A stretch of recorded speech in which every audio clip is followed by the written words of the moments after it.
Hello friends, লাউ শাক কার কার পছন্দ তাদের জন্য এই ভিডিওটি।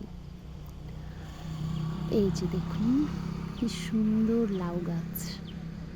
আমি আসলে লাউ শাক ভীষণ পছন্দ করি, ভীষণ মানে ভীষণ পছন্দ। আর এই গাছটা হচ্ছে আমার বাবার লাগানো। তো আজকে মূলত শখ করে ভিডিওটি করা। আমি এর আগে একদিন দেখতে এসেছিলাম গাছটা, তো সেদিন দেখে এত ভালো লেগেছিল যে ভাবলাম একদিন একটা ভিডিও করে ফেলি। আর লাউ শাক তো এমনিতেই ভীষণ সুস্বাদু একটা খাবার। যারা খেয়েছেন বা খেয়ে থাকেন তারাই বুঝবেন বা ভালো জানেন। এই যে দেখুন কি সুন্দর একটা লাউ ধরেছে। এই যে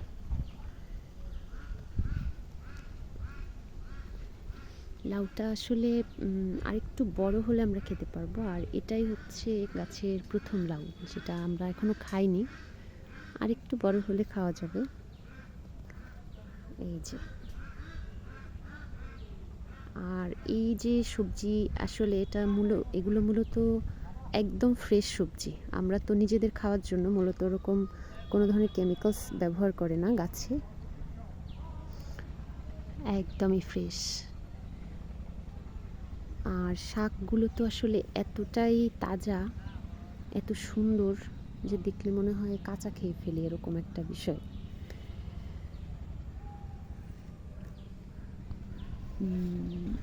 এই যে দেখুন সুন্দর কিছু ডগা বের হয়েছে।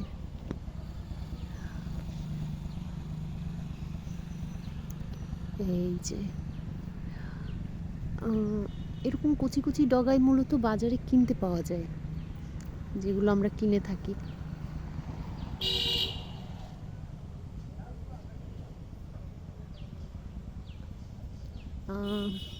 লাউ শাক আমার মনে হয় ম্যাক্সিমাম মানুষেরই পছন্দ।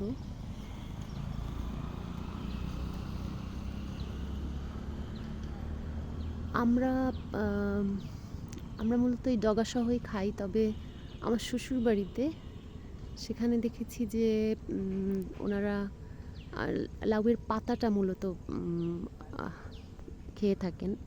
তবে আমার কাছে ডগা সহই ভালো লাগে, কারণ এই লাউয়ের ডগার আলাদা একটা স্বাদ থাকে, আলাদা একটা গন্ধ।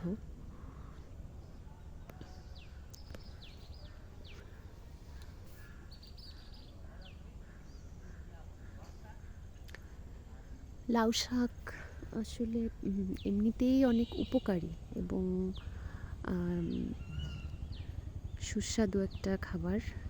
রান্না করে খাওয়া যায়, যেমন ঝোল রান্না করে খাওয়া যায়, তারপরে ভাজা খাওয়া যেতে পারে, আবার ভর্তাও খাওয়া যায়। লাউ পাতা ভর্তা তো সেই একটা টেস্টি খাবার।